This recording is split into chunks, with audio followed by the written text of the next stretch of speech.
Eu vou convidar aqui a nossa amiga, colega, ex-superintendente, a fera da exportação, Rita Campagnoli, por favor, Rita. Como exportar e importar via uma comercial exportadora. Seja bem-vinda, Rita. Obrigada. Bom, antes de mais nada, essa casa que nos acolhe já há tanto tempo, eu fico muito feliz de vê-los todos aqui. Nosso Cataldo, representando a nossa sede central, Guto, nosso superintendente, enfim, o Golini do Ciesp, também ex-superintendente, Sebrae, parceiro de muitos anos, Silvana do SP Negócios, estamos trabalhando bastante, né, Silvana? Enfim, a Mari, eu não sei quantos anos a gente trabalha. Enfim, o Gustavo, esqueci alguém? O Sicredi, que nos apoia também regionalmente, também pode facilitar depois para vocês questões de financiamento para exportação, enfim, financiamento para produção, uma série de ferramentas que eles têm aqui. Segundo o Guto, com taxas melhores, é isso, Guto? Então, vale a pena. A Broker também é um parceiro nosso, ele trabalha diretamente com câmbio e assuntos relacionados a câmbio, que certamente qualquer exportador e importador vai precisar. Esqueci alguém? Acho que não, né? Sim. Bom, na verdade, o que eu queria apresentar para vocês é o CCX. O CCX é um braço da Associação Comercial, embora ele seja uma entidade independente hoje, mas ele nasceu na casa da Associação Comercial e permanecemos até lá, até hoje.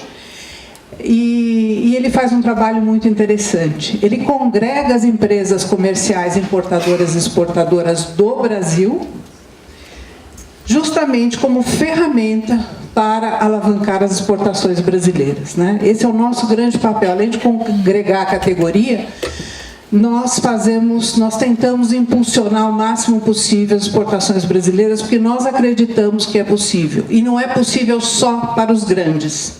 A gente tem essa mentalidade de achar que exportação e importação é só para a grande empresa. Não é só para a grande empresa. Nós vamos ver aí no decorrer da apresentação alguns números interessantes. Nós introduzimos empresas e produtos, e geralmente empresas de pequeno porte, no mercado internacional. Não só levamos produtos brasileiros para o mercado internacional, como também trazemos produtos estrangeiros para o Brasil. Em especial insumos, tecnologia, propiciamos inclusive joint ventures também, ou seja, associações entre empresas estrangeiras e empresas brasileiras, de pequeno porte, inclusive, né? Então, o objetivo hoje, não só fazer conhecer o trabalho do CCX, mas também tentar desmistificar a questão da exportação, do comércio exterior como um todo, para as empresas de pequeno porte. Como o Gustavo falou, todos falaram, não é um assunto que nós vamos resolver hoje e agora. Isso exige um trabalho contínuo, isso é uma estratégia que a empresa deve adotar ou não, dependendo do momento que ela se encontra, de iniciar o seu trabalho, o seu envolvimento com o comércio exterior, né? Em alguns casos a gente consegue exportar rapidamente, mas a maioria deles exige um trabalho de preparo, um trabalho de elaboração e principalmente de comprometimento, né? O que a gente tem visto muitas vezes são empresas que, por conta de um mercado interno ruim, buscam exportação. Conseguem, fazem todo um trabalho de introdução, que não é fácil, é difícil, conseguem, o mercado interno reaquece, deixa a exportação, perde lá fora todo aquele trabalho que foi feito, né, de introdução de marca e produto. E fica nessa entra e sai. Isso é o pior dos mundos, né? Porque nem consegue manter o mercado lá fora e também não consegue manter o mercado aqui. Então, realmente é uma estratégia, é um comprometimento que a empresa tem, da mesma forma como ela se propõe, por exemplo, abrir uma filial ou iniciar um novo projeto. Tá? Bom, pode passar. O que eu queria comentar para vocês é que o CCX, que é o Conselho Brasileiro das Empresas Comerciais Importadoras e Exportadoras, ela obrigatoriamente está todo dia no mercado externo de alguma forma, né? Através de projetos, através de missões, através de rodadas de negócios, recebendo importadores ou levando exportadores ao Brasil, do Brasil. Então, aí algumas ações que nós fizemos, que foram feitas aqui no Brasil e no exterior. Para vocês terem uma ideia, nós já estivemos de norte a sul do mundo, né? Praticamente toda a Ásia, praticamente toda a África, Europa, Estados Unidos. De alguma forma, nós já estivemos levando produtos brasileiros. E para vocês terem uma ideia, uma comercial, quando ela vai para o mercado externo, quando ela vai para uma visita, para uma feira, ela não vai representando apenas uma marca ou uma empresa. Ela vai representando pelo menos 5, 6 marcas. Então, isso faz com que otimize o trabalho dela, porque ela leva um hall de empresas para aquele momento, para aquele setor, ou para aquela feira que ela está visitando e participando. E facilita também para a empresa exportadora, ou seja, para a empresa produtora, que nem sempre tem condição de estar presente numa feira internacional, né? Então, o CCX, ele propõe e facilita a participação de empresas brasileiras no mercado externo através desses projetos que nós participamos.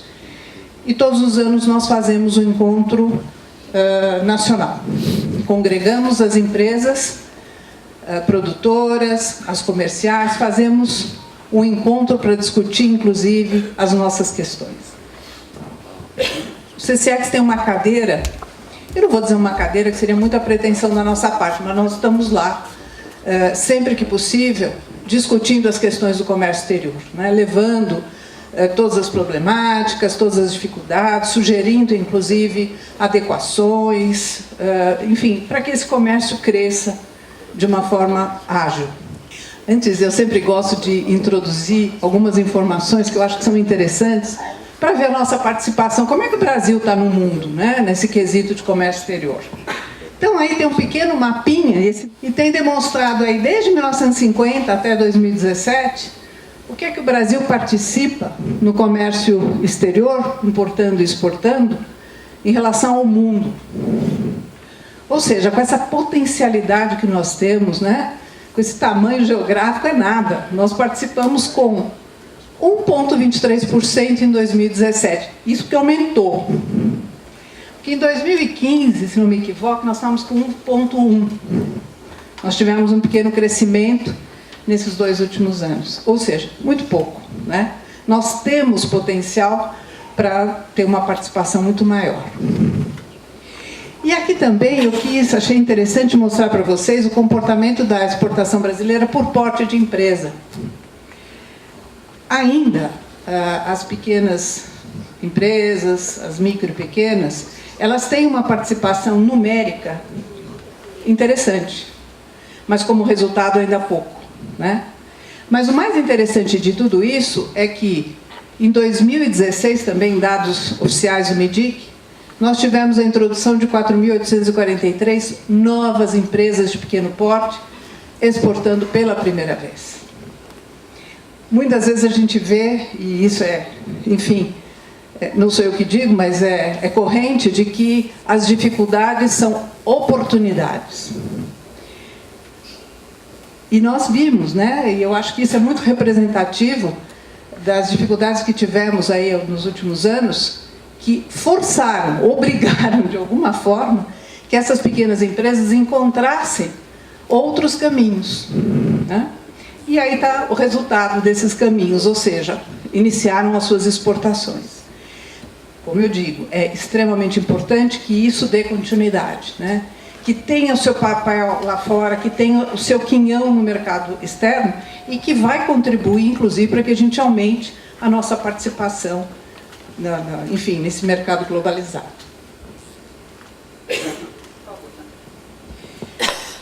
Ainda corroborando essas informações que nós recebemos, em 2017 nós conseguimos ser o 6º maior crescimento entre as 30 maiores exportadores mundiais. Ainda de forma muito pequena, nós conseguimos alavancar nesses 2 últimos anos a participação do Brasil. Então, isso demonstra que nós podemos, efetivamente. Se quisermos, nós podemos, né? E esse trabalho hoje, esse evento de hoje, mais que nada é para sensibilizá-los desse potencial que nós temos e da força das pequenas e médias empresas no país. Nós não nos damos o devido valor e deveríamos. Por favor. Aí eu vou falar um pouquinho dos desafios e oportunidades da exportação.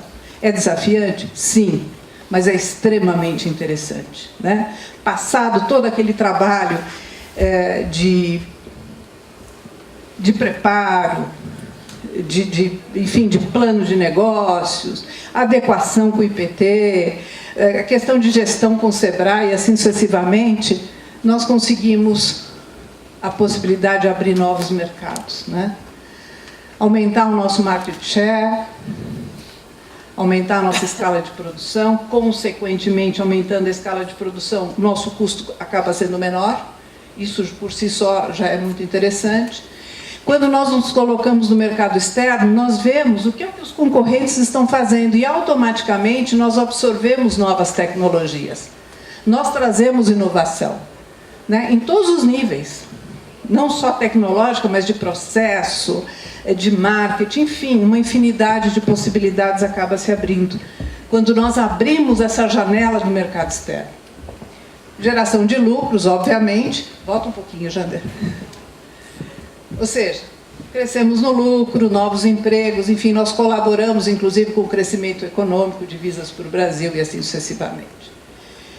Novas oportunidades de negócios acontecem, né? Quando você se coloca nessa janela de oportunidades, você não só exporta, mas você também importa, você também pode ver possibilidades, inclusive, de novas associações com outras empresas, você, inclusive, acaba, na importação, até tendo créditos mais econômicos, né? O supplier's credit, ou seja, o financiamento do próprio exportador. Ou seja, uma janela de oportunidades que se abre. E o mais importante, nós nos tornamos uma empresa internacional. É o que todo mundo quer, ser conhecido. Não só aqui, mas lá fora também. Quais são os primeiros passos? É tudo aquilo que já foi dito por todos os apresentadores, né? Uma análise interna, qual é a capacidade que eu tenho de produção, eu tenho produto, qualidade, enfim, eu necessito de adequação, tenho custos competitivos, conhecimento do mercado externo, fundamental, e principalmente comprometimento com o objetivo. Isso é fundamental, em qualquer negócio. Com isso, é importante a discussão interna, uma decisão estratégica, incorporação da exportação como uma atividade contínua e não ocasional, né? E principalmente o engajamento da empresa, da diretoria ao chão de fábrica e aí, evidentemente, um plano de negócio. Eu tenho o costume de visitar as indústrias com as quais nós trabalhamos e eu adoro ir em fábrica, né? No chão de fábrica, ver como é que está sendo feito, quem é que está lá, etc. Desculpe. E eu fico muito contente quando eu vejo os operários que estão ali nas máquinas, etc., me comentam, esse produto aqui vai para determinado país. O orgulho que eles têm de estar fabricando um produto que vai para um país qualquer lá fora, né? Então, esse engajamento é extremamente importante, porque existe também o comprometimento com a qualidade, com a embalagem bem feita, enfim, com tudo aquilo que é necessário para esse mercado. Rapidamente, que eu não tenho muito tempo, já estão me apontando aí. Eu queria falar um pouquinho também da importação, né? O Brasil, inclusive, como eu comentei, a gente vê a preocupação dos órgãos de governo com essa abertura de negócios, né? Com a possibilidade de novas importações, a aumentar, tirar um pouco dessas barreiras não tarifárias, para que se introduza, inclusive, produtos de qualidade, know-how, tecnologia, insumos e etc. E muitas vezes nós introduzimos produtos estrangeiros no mercado interno, que são inovadores ou diferenciados, produtos que não tem aqui no Brasil. ou com maior tecnologia, menor custo. Mercado da saudade é muito interessante. Nós estamos exportando para o mercado da saudade. Vocês sabem o que é isso, mercado da saudade? É o mercado daqueles que estão fora do país, do seu país de origem, e têm saudades das coisas que eles tinham nos seus países. Por exemplo, Guaraná, a pamonha. Quem falou que está exportando pamonha? Por quê? Porque tem mercado, que a gente chama de mercado da saudade, né? Eu uma vez fui para uma feira, coxinha, coxinha, brigadeiro, enfim, pão de queijo. Uma vez eu fui para uma feira nos Estados Unidos, em Miami, e eu fui levar um produto que era técnico, não tinha nada a ver, mas enfim. Mas eu encontrei um estande brasileiro que estava lotado, estava expondo goiabada. Mas não era para brasileiro que morava lá, não.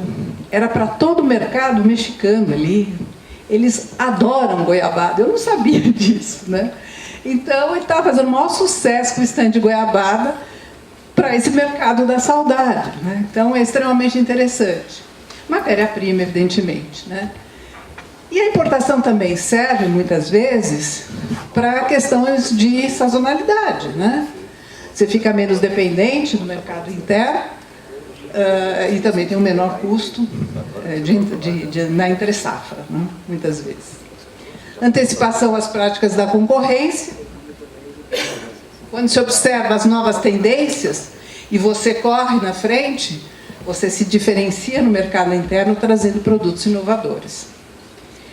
E a possibilidade, como eu falei antes, de acesso a recursos mais econômicos. Quando você é um importador regular, o seu exportador, depois de conhecê-lo, muitas vezes financia as exportações no longo prazo, que isso facilita que você possa introduzir esses produtos e pagar depois com mais tranquilidade lá na frente. Então, isso são oportunidades da importação que eu queria comentar com vocês, que também é viável para os pequenos e médios importadores, empresas. E como é que eu chego nesse mercado, né? Depois de passar por todo esse trabalho, né, de preparação, como é que eu chego? Eu posso chegar de duas formas. Na verdade, eu sempre digo que nós podemos chegar de 3 formas diferentes. A primeira delas, direto. Já estou preparado, me sinto instrumentalizado, suficientemente preparado, eu vou direto. Ou eu vou através de uma comercial exportadora-importadora. E a terceira oportunidade, terceira possibilidade, eu vou com os dois. Eu vou sozinho e vou com a comercial. Como é que eu faço isso? A comercial, ela é mais do que nada uma ferramenta de introdução, em especial das pequenas e médias empresas, no contexto internacional. Seja importando, seja exportando, enfim, abrindo novas possibilidades. Tá? E quem é essa comercial? O que ela faz? Ela não produz nada, né? Qual é a expertise dessa comercial? Dessas empresas comerciais? Elas têm conhecimento, é a única coisa que elas detêm. Conhecimento. Conhecimento de legislação aduaneira, tributária, fiscal, seja aqui e nos mercados que ela atua. Os aspectos culturais, que muitas vezes nós desprezamos, na minha opinião, um dos fatores mais importantes. Conhecer a cultura daquele país, porque isso facilita, inclusive, não só a negociação, mas o entrosamento com esse mercado, conhecimento de idiomas, fundamental, e conhecimento do mercado externo. Como é que funciona esse mercado com os quais elas atuam? Funcionamento, concorrência, canais de distribuição e assim sucessivamente. Quais são as vantagens de se utilizar uma comercial? Ela está pronta. Além do conhecimento que ela tem, da bagagem que ela tem toda uma estrutura voltada para isso. Ela só faz isso, mais nada. Ela tem toda uma estratégia comercial voltada ao segmento interno. Talvez ela não saiba vender no mercado interno como ela sabe vender no externo. E ela assume, principalmente, os riscos da operação. Muitas vezes, para o pequeno, está começando, isso é um fator muito importante, né? Porque os riscos cambiais, se o dólar sobe ou baixa, não é problema do produtor, é problema da comercial. Eu sempre brinco que se o pneu do navio furar no meio do caminho, não é problema do produtor, é problema da comercial. Vai ter que resolver o problema de entrega, né? No prazo. Então, é um fator que muitas vezes é interessante porque ela reduz o risco de insucesso, né? E ela arca com todos os contratempos que podem ocorrer numa operação como essa. E elas agregam naturalmente know-how e serviços. Porque apesar de passarem por todo esse processo inicial de preparo, muitas questões ainda ficam pendentes. E a comercial, como ela detém conhecimento, ela passa conhecimento para as empresas. E, por fim, elas são realmente ferramentas de introdução de produtos e serviços no mercado externo. Como é que se trabalha com uma comercial? Da mesma forma que nós vamos conhecer quem são essas empresas, obviamente. Da mesma forma, quando nós contratamos um advogado, uma contabilidade, nós procuramos saber quem são. Da mesma forma, nós procuramos conhecer as comerciais. E, principalmente, saber como elas atuam, quais são os mercados que elas atuam, né? Estabelecer uma forma de atuação. A comercial ela pode ser uma trader, ou seja, ela pode ser o seu agente no mercado externo e atuar como trader, ou ela pode ser a trading, ou seja, aquela que compra o seu produto no mercado interno com específico para exportação, muito obrigada, onde ela assume aí todos os riscos. Já acabou o meu tempo. Enfim, e o mais interessante e importante é considerar o tempo demandado. Como já foi dito aqui, as coisas não acontecem de hoje para amanhã, né? Nós temos um tempo de maturação, depois de conhecer a comercial inclusive vai querer conhecê-los profundamente, conhecer como é que é o produto, qual é o mercado, enfim, como é que funciona para levar tudo isso para o mercado externo. E tem um tempo de maturação natural de qualquer negócio, né? Por favor. Como é que a gente trabalha na exportação? Via de regra, como trading, ou como na exportação indireta, a comercial compra os produtos do fabricante, com a finalidade de exportação, com todos os tributos suspensos ou isentos, e os revende no mercado externo, assumindo a operação. De forma direta, ou seja, quando a exportação é feita por vocês, com a interveniência do trader ou da comercial, a operação, o risco da operação é da empresa, né? Eu comentei antes que a gente tinha 3 possibilidades, né? Fazer exportação direta, fazer via comercial e das 2 possibilidades, ou seja, utilizar não só comercial, como também fazer direto. Como é que funciona isso? Eu posso trabalhar diretamente em mercados, em determinados mercados, e a comercial pode trabalhar em outros mercados que ela detém conhecimento. Então, isso otimizaria ainda mais a alavancagem das exportações da empresa. E na importação, ela pode importar os produtos, aí existem 2 maneiras, que é conta em ordem ou por encomenda. Isso é um caso à parte que depois mereceria aí um curso, né, para explicar para vocês como é que funciona. Mas é extremamente simples, apesar de parecer complicado, não é. E a reflexão que eu queria deixar para vocês antes de terminar é o seguinte: o mercado externo, de novo, não se restringe somente às grandes empresas, né? Pequenos empresários, a gente tem visto, eu sempre falo isso, nós temos visto que pequenos empresários, ao longo do tempo, têm se firmado no comércio internacional de uma forma muito interessante, muito importante, né? E encontram e buscam não só aprendizado, que é um grande aprendizado, inclusive para trazer para dentro da empresa, para criar produtos novos, para melhorar o que nós já temos, mas principalmente para ver outras oportunidades, né? E como consequência, além da expansão dos seus negócios, agregando valor às suas marcas. Então isso é algo que eu queria que vocês levassem para pensar, né? O que eu posso fazer, se é o meu momento, Se não é, o que eu devo? Enfim, mais que nada, o que eu queria hoje é deixar pontos para reflexão de cada um de vocês nas suas empresas e ver os momentos, né, que vocês se encontram e o que é possível e o que querem fazer.